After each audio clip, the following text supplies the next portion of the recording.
بسم الله الرحمن الرحيم وجيء يومئذ بجهنم يومئذ يتذكر الإنسان وأنى له الذكرى صدق اللہ العظیم۔ دوستو، یہ سورہ فجر کی آیت نمبر 23 پڑھی گئی، کل بھی پڑھی تھی۔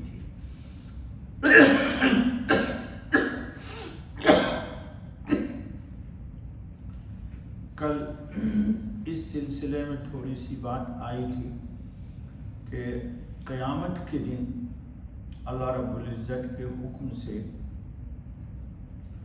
جہنم کے منہ میں 70,000 لگام ہوگی اور ہر 1000 کو 70,000 فرشتے پکڑے ہوں گے۔ جی،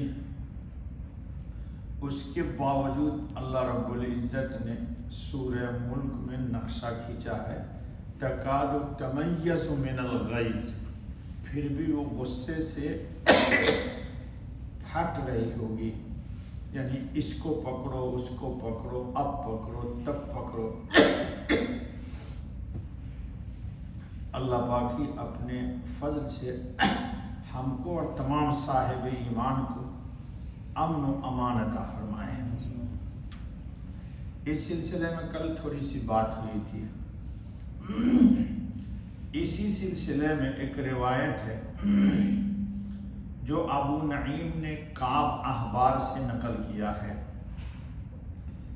کہ قیامت کے دن جب جہنم کی یہ کیفیت ہوگی تو سارے انبیاء علیہم الصلاۃ والتسلیم کانپ رہے ہوں گے اور ہر نبی کے زبان پر ہوگا، یا اللہ مجھے بچا لے، مجھے بچا لے، الا خاتم النبیین رحمت للعالمین محمد الرسول اللہ صلی اللہ علیہ وسلم کے اس وقت بھی، اس احوال میں بھی اپنی امت کے سلسلے میں متفکر ہوں گے۔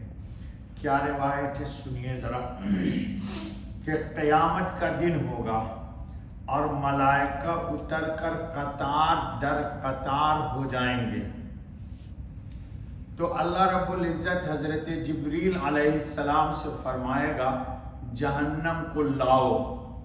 حضرت جبریل علیہ السلام جہنم کو 70,000 لگاموں میں جکڑے ہوئے لائیں گے۔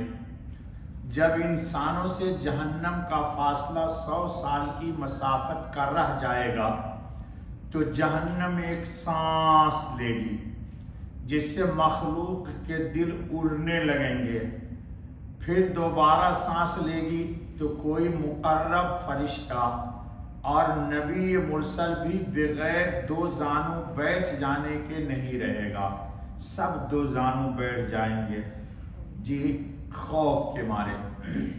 پھر تیسری سانس لے گی تو دل اچھل کر حلق تک آ جائیں گے، کسی کے حواس درست نہیں رہیں گے، ہر شخص گھبرا جائے گا، یہاں تک کہ حضرت ابراہیم علیہ السلام بارگاہ رب العزت میں عرض کریں گے کہ اپنی خلقت کا واسطہ میں صرف تجھ سے اپنی جان کے بچاؤ کی درخواست کرتا ہوں۔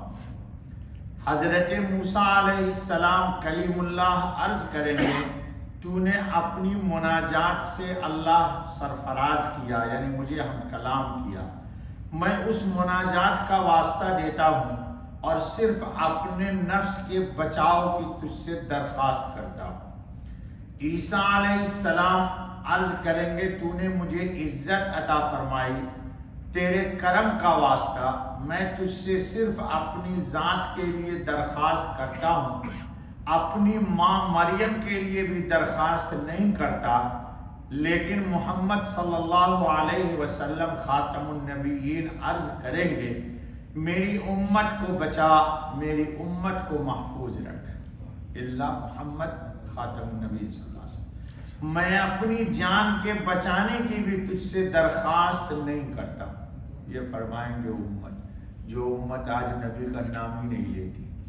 جی اللہ تعالیٰ فرمائے گا تیری امت کے اولیاء کے لیے نہ کوئی خوف ہے نہ رنج، اپنی عزت کی قسم میں تیری امت کے معاملے میں تیری آنکھیں ٹھنڈی رکھوں گا۔ اللہ تعالیٰ نے فرمایا نا قرآن میں وَلَسَوْفَ يُعْطِيكَ رَبُّكَ فَتَرْضَىٰ، اللہ آپ کو اتنا دیں گے کہ خوش کر دیں گے۔ سجدے سے اٹھ کے کھڑا ہو جا، حضور یہ بات عرض کریں گے سجدے میں، اس وقت ملائکہ اللہ کے حضور میں حکم کے منتظر ہوں گے، تو گویا کہ یہ دن قیامت کا ایسا ہوگا۔ یومئذ یتذکر الانسان وانیٰ لہ الذکریٰ، اس دن سوچے گا آدمی، اور کہاں ملے اس کو سوچنا، یعنی یہ سوچے گا کہ اے کاش کہ میں کچھ کر لیتا، لیکن یہ تو دار الجزا ہے، یہاں عمل ہے، تو عمل کے دن کچھ کیا نہیں تو جزا کے دن کیا ملے گا؟ ایک آدمی پورے مہینے سوتا رہے، کمپنی میں ڈیوٹی نہ کرے، اور تنخواہ کے دن پہنچ جائے تنخواہ لینے، ملے گی؟ جوتے مار کے نکال دیں گے، جا تو اور بھی لمبا سو جائے 1 گھنٹہ اور۔ بے وقت پچھتاوا، یعنی اس وقت سمجھے گا کہ میں سخت غلطی اور غفلت میں تھا، مگر اس وقت کا سمجھنا کس کام کا، سوچنے سمجھنے کا موقع ہاتھ سے نکل چکا۔ دارالعمل میں جو کام کرنا چاہیے تھا وہ دارالجزا میں نہیں ہو سکتا، یہ دارالعمل ہے، یہاں کچھ کر دو، یعنی اس یاد سے اس کو کوئی فائدہ نہ ہوگا۔ قبول توبہ کی شرط تو ایمان بالغیب ہے، قیامت کے ظاہر ہونے کے بعد غیب نہ رہا، سامنے دیکھ کر تو ہر ایک کو ماننا ہی پڑے گا، اس لیے جب سب کچھ سامنے ہو گیا تو اب ماننے سے کیا فائدہ۔ مسلم شریف میں ہے کہ نبی اکرم خاتم النبی صلی اللہ علیہ وسلم فرماتے ہیں کہ جہنم کی اس روز 70,000 لگامیں ہوں گی، ہر لگام پر 70,000 فرشتے ہوں گے جو مجھے گھسیٹ رہے ہوں گے۔